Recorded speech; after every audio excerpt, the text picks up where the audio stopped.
Fala galera, beleza? O bate-papo de hoje é sobre sistemas de esgoto sanitário, sistema de tratamento para o esgoto sanitário. Hoje a gente vai entender um pouquinho de como funciona essa estação de tratamento de esgoto sanitário, a estação de tratamento de efluentes, né, a ETE, etapa por etapa. A gente vai ver alguns detalhes em relação à função de cada um dos elementos que constituem uma ETE. E o objetivo final dela que é entregar uma água tratada com um menor número de material poluente, de contaminantes, ou nas suas menores frações, que é essencial para a nossa sadia qualidade de vida, como a gente já discutiu anteriormente. Beleza? Todo mundo preparado? Papel e caneta na mão, porque vai ter um monte de conceito bacana ali para vocês anotarem e que vai facilitar muito o estudo de vocês. Primeiro de tudo, para tratar esgoto, eu preciso de uma obra de infraestrutura, eu preciso de uma adequação, de um projeto de engenharia, né? Então, tudo isso vai estar relacionado com a minha capacidade de dimensionamento, ou seja, eu preciso dimensionar, eu preciso projetar essa infraestrutura. E isso vai estar relacionado, vai ser ligado diretamente com os dados de entrada. Para qualquer tipo de dimensionamento, qualquer tipo de planejamento, eu preciso de uma série de dados de entrada.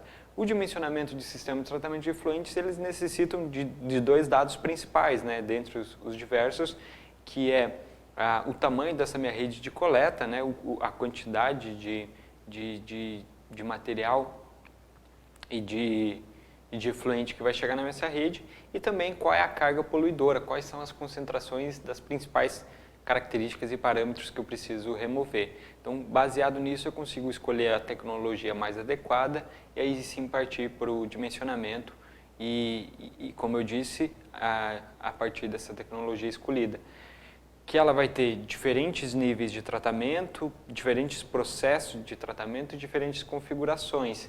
E dentro dessas eficiências e processos eu tenho desde a remoção simplesmente da carga orgânica, da remoção de carga orgânica e de nutrientes de maneira eficiente, obviamente, por meio de processos físico-químicos, processos biológicos, e aí o leque se abre de acordo com o entendimento, a necessidade e as características locais de investimento e de dados de entrada que se tem para fazer esse tipo de projeto.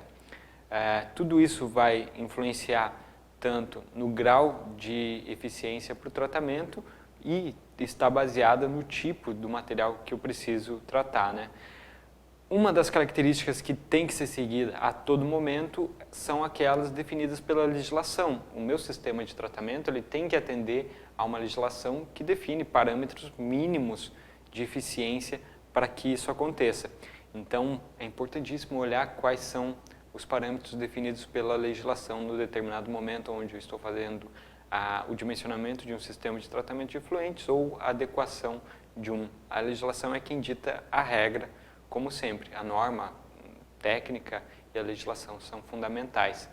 Há também as características do uso da água e do ponto de lançamento. Imagine que eu preciso tratar o efluente doméstico, né, o esgoto sanitário, e preciso lançar ele em um rio que a qualidade desse rio é altíssima, é uma água extremamente pura. Então eu não posso ter um sistema pouco eficiente e lançar um efluente com características que venham a contaminar esse rio. Então eu vou ter que elevar a minha capacidade e a minha eficiência de tratamento até acima daquilo que é previsto em legislação para garantir que eu não vou estar contaminando o rio e não gerar uma situação de crime ambiental por contaminação e poluição. O que inviabilizaria, por exemplo, o processo de licenciamento. O próprio órgão de licenciamento, na hora de olhar o teu projeto e verificar as tuas capacidades de eficiência, ele vai dizer, olha, com essa eficiência mesmo atendendo a essa legislação, você não atende essa outra aqui, porque ao lançar no rio, você vai estar contaminando esse rio. Então, aumenta aí a tua capacidade de eficiência e, obviamente, que isso é investimento em infraestrutura, tem custo, tem investimento por trás disso e tudo isso vai influenciar nas características do projeto. Ao mesmo tempo que se o rio não tem tais características altíssimas de qualidade de água e é um rio que possui características interessantes para autodepuração, eu vou ter, até mesmo atendendo aos padrões legais, uma complementação do meu tratamento por meio desse manancial do corpo receptor. Rios com grandes vazões caudalosos, eles têm uma capacidade altíssima de depuração e conseguem receber esses efluentes e sofrerem poucos impactos com isso. E auxiliam, como eu disse, na finalização do tratamento. Então, essas características de despejos vão influenciar no meu dimensionamento, na escolha da minha tecnologia e também no investimento gerado.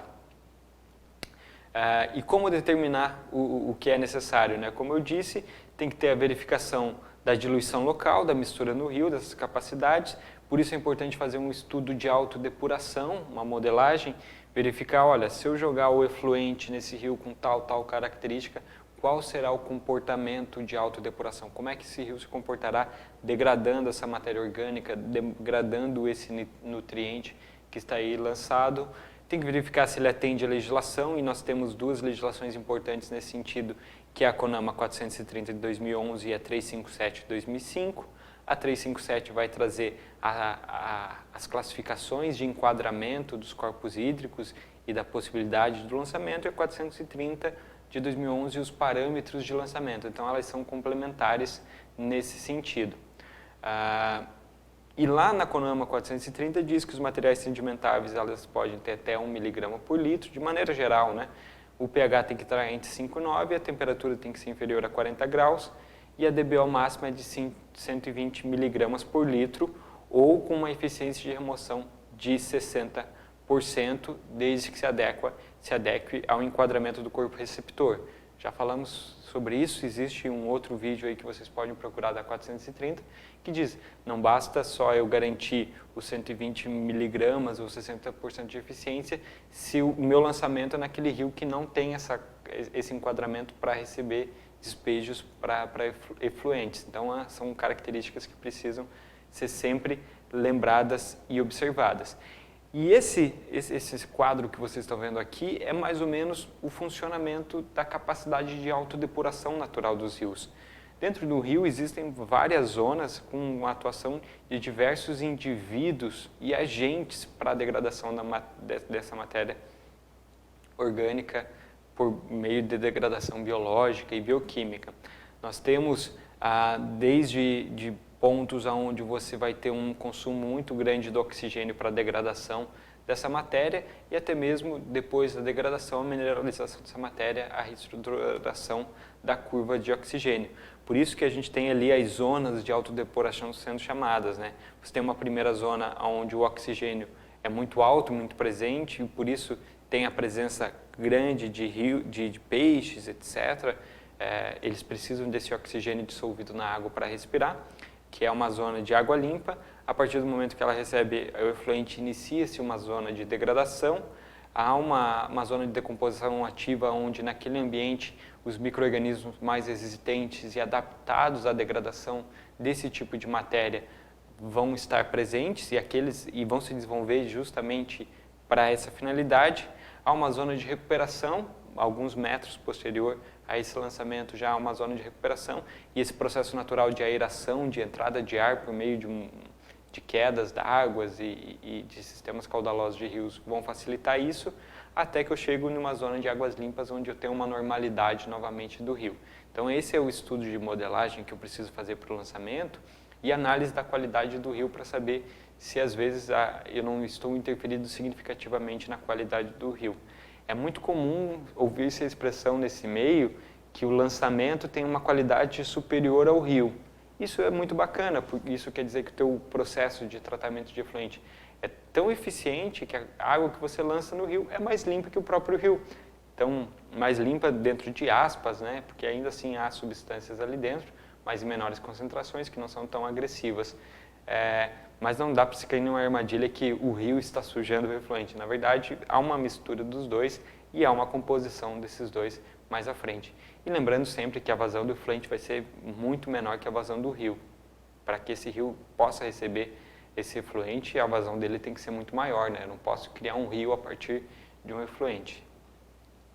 Aqui um outro exemplo de autodepuração, e daí tem se isolado as curvas tanto do oxigênio dissolvido, né, como ele é alto em um primeiro momento, lá naquela zona de águas limpas, e depois a zona de degradação e a zona de decomposição ativa se diminui o oxigênio, isso monitorado por meio dessa modelagem, por amostragem, e por fim você tem novamente a curva ascendente e a presença do oxigênio. A mesma coisa a DBO, que é a demanda bioquímica de oxigênio, ela vai acompanhar essas mesmas curvas. Porém, temos comportamentos de outras substâncias de maneira diferente. O nitrogênio amoniacal, por exemplo, em um primeiro momento, ele vai aumentar e posteriormente ele vai diminuir pela sua degradação, e a sua degradação vai gerar os nitritos e nitratos, que são a forma mineralizada do nitrogênio. Então, o nitrogênio amoniacal ele vai se dissociar em amônia e nitritos, e daí vai gerar essa presença. Da mesma forma que percebam aquilo que eu disse, que alguns micro-organismos vão se adaptar a essa zona de decomposição, que ali na terceira curva são as bactérias e os fungos, e nesse ponto que vai ter o clímax, o pico da presença delas, onde eu tenho menos oxigênio, onde eu tenho a presença do nitrogênio amoniacal, eu vou ter uma incidência muito maior de micro-organismos que vão estar degradando isso.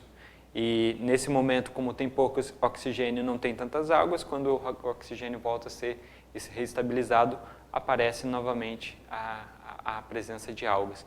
Mais ou menos é isso o que acontece dentro de um sistema de autodepuração pelo lançamento de uma carga orgânica acentuada em um corpo receptor. E essas características têm que ser respeitadas para que você não interfira na qualidade do rio e do manancial de maneira significativa. Vamos observar alguns conceitos relacionados a esses parâmetros. O oxigênio dissolvido, por exemplo. A redução dos níveis de oxigênio dissolvido é considerada, em termos ecológicos, a mais grave consequência da poluição de um curso d'água por matéria orgânica. Se eu tenho pouco oxigênio dissolvido na água, acontece aquele processo da mortandade de peixes. Já apareceu diversas vezes na televisão, a Lagoa do Rodrigo de Freitas é muito clássica nesse exemplo, porque sempre está no telejornal com alguns eventos de diminuição de oxigênio dissolvido, e você vê aquela cena até triste dos peixes ali na superfície tentando respirar pelas guelras, né, porque não tem mais oxigênio dissolvido na água, e isso causa uma mortalidade muito grande de peixes. E olha como é que é um efeito cíclico. Daí esses peixes morrem, isso traz mais matéria orgânica em decomposição, que vai consumir mais ainda o oxigênio que está lá presente, até que praticamente toda a vida seja destruída nesse ambiente. É muito grave essa situação, por isso o oxigênio dissolvido é um parâmetro tão importante.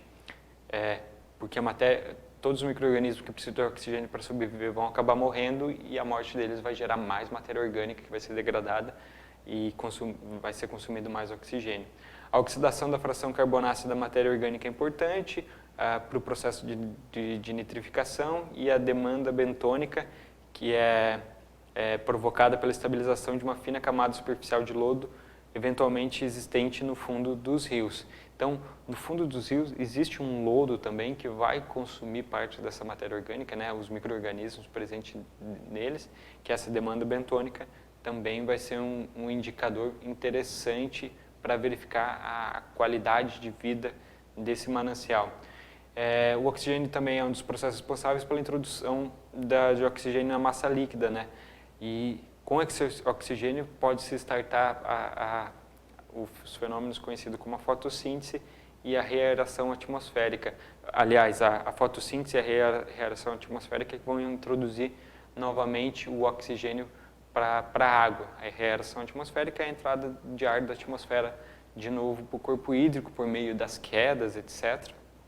E a fotossíntese realizada por algas também vai capturar o gás carbônico, vai liberar o oxigênio dentro da água e vai aumentar assim a sua quantidade de oxigênio dissolvido.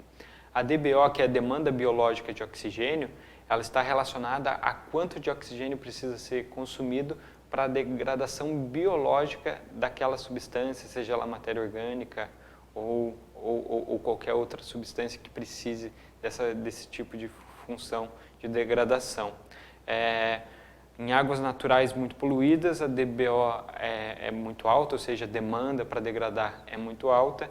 assim como efluentes industriais. Então, quando a gente fala de esgotamento sanitário, a gente está falando de uma DBO alta, assim como efluentes industriais. Além disso, a gente tem a DQO, que também é um parâmetro de controle de eficiência e de análise, que é a demanda química de oxigênio. A análise de sólidos, da série de sólidos, todos aqueles tipos de sólidos que já comentamos anteriormente, e que isso influencia na turbidez, por exemplo. A série de nitrogênios, todos os tipos de nitrogênio que compõem o nitrogênio total, assim como a proliferação de algas e o consumo de oxigênio dissolvido.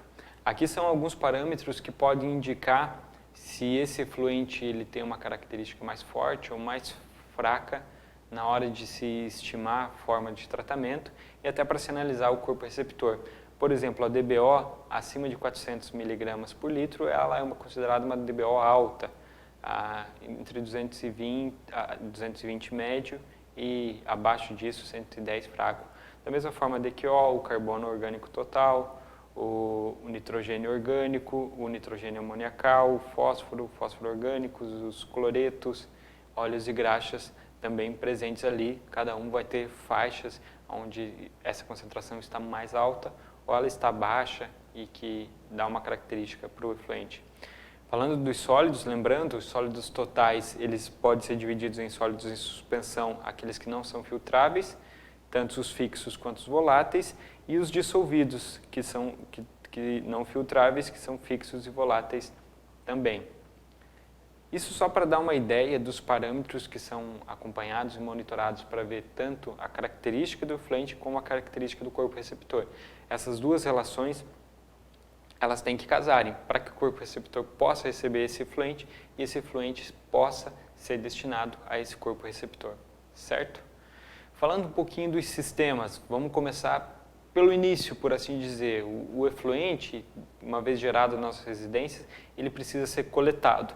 Há dois tipos de sistemas de coleta de efluentes. Existem os sistemas unitários, que são redes de coleta tanto do esgoto quanto da água pluvial, da água das chuvas. Então, as ligações de esgoto são na rede pluvial e é um sistema unitário que vai levar até uma estação de tratamento de efluente em períodos secos e em períodos de chuva praticamente fica inviabilizado pela alta vazão. Então, tem grandes desvantagens do sistema unitário, né? Além do esgoto ficar ali na rede de drenagem, que é uma rede aberta, né? Tem as bocas de lobo, etc. Questões de odor são muito características nesse sistema.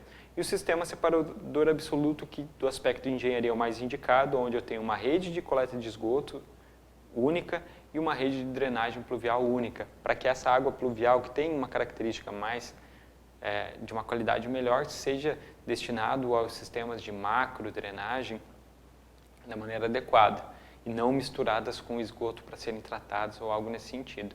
E daí sim a rede coletora vai levar isso para um sistema de coleta e de transporte desse esgotamento por meio de estações elevatórias, emissários, etc., até a estação de tratamento de efluente. As partes constituintes dessa rede, no qual a gente pode destacar, são a rede coletora, o interceptor, o emissário, a estação elevatória, se for invertido, a estação de tratamento e o lançamento, que pode ser por um emissário submarino.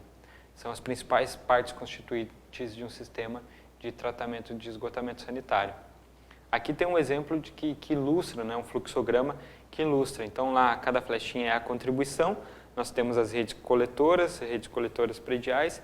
Essa rede vai levar isso até um coletor tronco, né? Esse coletor tronco vai receber de várias redes e esse coletor tronco vai levar esse efluente até um interceptor, o interceptor até um emissário, que daí sim vai fazer o transporte até a estação de tratamento. Isso não é uma regra, mas há uma possibilidade, né? É claro que existem redes menores próximas à ETE que podem chegar diretamente, existem coletores troncos próximos à ETE que podem chegar também mais facilmente, mas essa é uma possibilidade quando se tem as bacias de coleta muito distantes da ETE, há necessidade desses emissários para que esse esgoto não fique fazendo hora extra dentro da cidade, ele vá o mais rápido possível para a estação de tratamento. E após disso tem a disposição final e a tubulação que leva esse esgotamento sanitário também é chamada de emissário.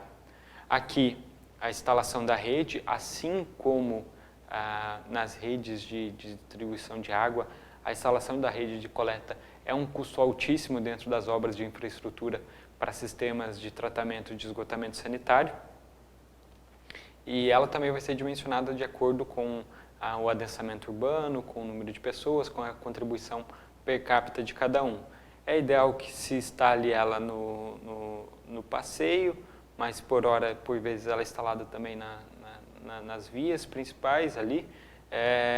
Mas um aspecto importante relacionado à rede coletora é que toda residência, toda edificação tem que ter a sua caixa de gordura para que não se permita que óleos e graxas e essas gorduras cheguem até a rede coletora e prejudique todo o transporte desse material. Há ainda a possibilidade da instalação de caixas de inspeção para verificação, dessas conexões, se elas estão regulares, da mesma forma que, dependendo da distância da minha residência, do edifício, para a rede coletora, eu tenho que ter um coletor predial, né, que vai ficar dentro do meu lote. É uma rede que vai levar até a coleta que passa na via, na frente da casa, no passeio. Nós temos também a figura das estações de tratamento de efluente, que vão ter o tamanho de acordo com a necessidade de tratamento, a vazão de tratamento, e isso vai estar muito relacionado com a população, com o quantitativo de população e a produção de esgotamento sanitário. Então, grandes cidades, grandes estações, grande produção de esgoto a ser tratado. Pequenas cidades, estações menores, e até as tecnologias podem ser diferenciadas nesse aspecto. Quando o efluente, depois dessa rede coletora e passando por aquelas diversas etapas, chega até a estação de tratamento, nós temos tipos de tratamentos diferentes. Nós temos um tratamento preliminar, que é a remoção de sólidos em suspensão e grosseiros. Imaginem que dentro de uma rede coletora de esgoto tem muito material que não é esgoto, por exemplo, e que são descartados de uma maneira inadequada. Por exemplo, hastes de cotonetes podem estar presentes ali no esgotamento, porque as pessoas descartam isso no vaso sanitário, fio dental, camisinha, fralda descartável de bebês, às vezes é descartada inadequadamente na rede de esgoto, e tudo isso vai para dentro da rede, pode prejudicar enormemente, entupir a rede, prejudicar as estações elevatórias, etc. E para que isso não chegue na estação de tratamento de efluente, é necessário se fazer um tratamento preliminar para a remoção desses sólidos mais grosseiros, e a primeira parte, por exemplo, é um gradeamento, você ter a separação. Além disso, há aquilo que nós comentamos anteriormente, a possibilidade da água da drenagem contribuir ali por uma contribuição parasitária, e como a gente sabe, na drenagem vai folhas, galhos, o resíduo sólido urbano que é descartado de maneira inadequada nas nossas ruas, praças e avenidas. Temos o tratamento primário, que é a remoção dos sólidos de suspensão sedimentáveis e da parte orgânica. Temos um tratamento secundário, que é a remoção da carga orgânica, eventualmente, de alguns nutrientes. E, havendo a necessidade, um tratamento terciário também, que é a remoção da carga de nutrientes poluentes específicos, como metais pesados e tóxicos, quando há essa necessidade. E depois também a disposição e o tratamento do lodo. Aqui é só uma apresentação, a gente vai ver um pouquinho de cada um. Esse aqui é um esquema que ilustra uma estação de tratamento, digamos, clássica, uma que pode ilustrar um pouquinho de todas essas fases, desde a chegada do esgoto bruto até a elevatória, então ali as grades para material grosseiro, aí você pode ter grades médias, até uma caixa de areia para remover o material mineralizado e areia que vai trazer arraste e vai prejudicar o tratamento como um todo. Aí tem os primeiros decantadores, como nós sabemos, 1% daquilo ali é material sedimentável, e a gente precisa criar formas e mecanismos para que ele decante. Tanques de aeração para facilitar esse processo de degradação biológica, um decantador secundário, ou seja, um segundo processo para decantação, e aí, atingindo-se as eficiências, esse efluente ele pode passar por uma desinfecção e ser lançado no corpo receptor, desde que atenda todas aquelas características. A mesma coisa, aí tem um outro fluxo que é do lodo, né? O lodo ele vai para uma elevatória de lodo, dali ele vai para os adensadores de lodo por gravidade, por alguns flotadores onde eu vou injetar o ar para aquelas partículas mais leves que estão presentes nesse material e não estão decantando flotarem, e daí eu vou para os digestores de lodos, para os filtros e secagem de lodo, e aí eu tenho a saída no final. É claro que o volume de água é muito maior, porque a gente está falando daquela vazão, 99% é água e 1% vai ser material sólido. Esse é um tipo de tratamento mais clássico que está ilustrado aqui nesse slide. Só para vocês entenderem o que é o tratamento primário, o tratamento preliminar, né, que é a remoção desses materiais mais grosseiros, o tratamento primário, que é a primeira decantação, o secundário, que é a segunda decantação e a degradação biológica, e o tratamento terciário não aparece nessa figura aqui, mas a gente vai ver a aplicação dele, e também ali ele destaca o tratamento do lodo. O preliminar, remoção de sólidos grosseiros, gorduras e areias, preparação do efluente para a sequência do tratamento. É feito por meio de gradeamento, ocorre onde há grades grosseiras com espaço de 5 a 10 centímetros e grades médias de 2 a 4 centímetros e até mesmo grades finas de 1 a 2 centímetros. Isso vai depender muito da característica do teu efluente, mas o gradeamento sempre é importante e sempre está presente nessas estações. A principal finalidade é a remoção de material grosseiros e protege os dispositivos de transporte de esgotos, protege as bombas e as tubulações, a proteção das unidades de tratamento subsequentes e também protege os corpos receptores. Passando do tratamento preliminar em termos de gradeamento, vamos para a desarenação, que é a remoção de areia, né? Remoção de areia através da sedimentação, os grãos de areia, devido às suas maiores dimensões e densidades, vão para o fundo de um tanque, desarenador, enquanto a matéria orgânica se sedimenta mais lenta e permanece em suspensão. Ela vai sedimentar só no decantador. A finalidade mais básica é essa, remover a areia, que evita a abrasão de equipamentos e tubulações futuramente, ali durante as etapas de tratamento, elimina ou reduz a possibilidade de obstrução em tubulações, tanques, orifícios e sifões e facilita o transporte líquido, principalmente a transferência de lodo em suas diversas fases. Ainda no tratamento preliminar eu posso ter os flotadores, o que é o oposto da sedimentação, né, que é a injeção de ar para que isso flutue até a superfície. Os grãos de areia, devido às suas maiores dimensões e densidade, vão para o fundo do tanque, enquanto a matéria orgânica de sedimentação bem mais lenta permanece em suspensão seguindo para as unidades seguintes. A finalidade básica da remoção de areia são evitar a abrasão... voltei alguns slides e estava vendo de novo a desarenação, mas a gente já tinha ido para os flotadores, que é o oposto à sedimentação, que é a injeção de ar dissolvido e a remoção de flocos pela superfície, e depende da característica inicial do efluente das etapas seguintes. Nem sempre é tão frequente a utilização de flotadores nessas etapas, havendo a necessidade, uma maior criticidade no tratamento, na remoção desses materiais, é possível instalar os flotadores. Lembrando que eles são um pouquinho mais compactos, eles têm uma alta eficiência, mas também desvantagem, geram gasto, investimento, manutenção e operação específica. Tem os tanques de equalização, quando há entrada de diferentes tipos de lodo para que o processo de degradação biológica não sofra um choque traduzindo por um dia as bactérias lá, os micro-organismos, tem bastante comida, no outro dia tem pouca comida. Um dia tem uma comida de um tipo, outro dia tem de outro tipo. Para que isso não aconteça, em alguns momentos, em alguns casos, é instalado um tanque de equalização que vai fazer uma mistura desses efluentes e, a partir dessa mistura, ele vai dosar para os tanques de decantação uma mistura mais homogênea. Então, ele é destinado a amortecer os carregamentos hidráulicos orgânicos e fazer esse processo de homogeneização. Já estamos agora no tratamento primário. Saímos do preliminar, passamos para o primário. Os esgotos fluem vagarosamente através dos decantadores, permitindo que os sólidos em suspensão que apresentam densidade maior que a do líquido circundante sedimente. Ali a gente está falando de material sólido pesado mesmo, ele vai degradar.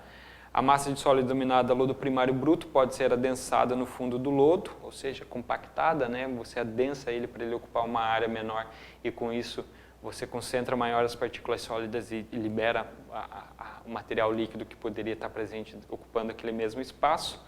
e uma parte significativa desses sólidos em suspensão é compreendida pela matéria orgânica em suspensão, que precisa ser degradada ainda, por isso que ela não decantou, certo?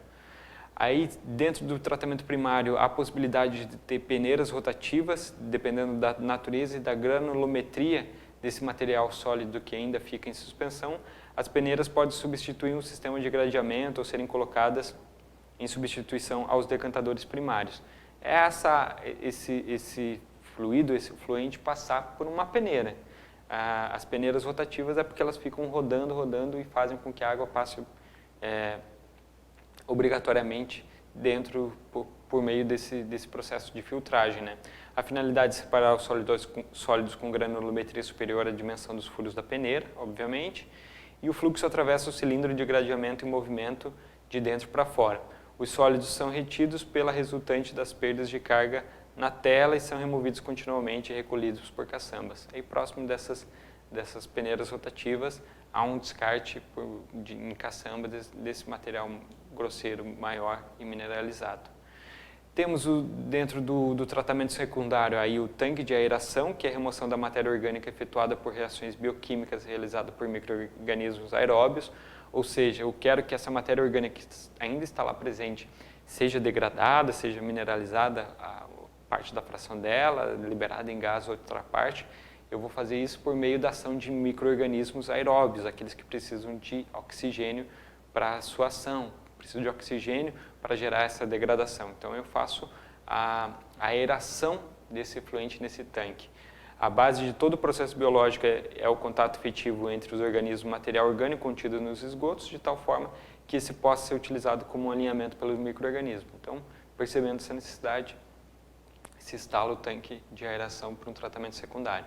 Os micro-organismos convertem a matéria orgânica em gás carbônico, água mineral. Então, imagina que uma fração de matéria orgânica ela vai virar tanto gás como material mineralizado que vai acabar decantando. E esses micro-organismos vão fazendo esse trabalho contínuo, garantindo assim a sua alimentação.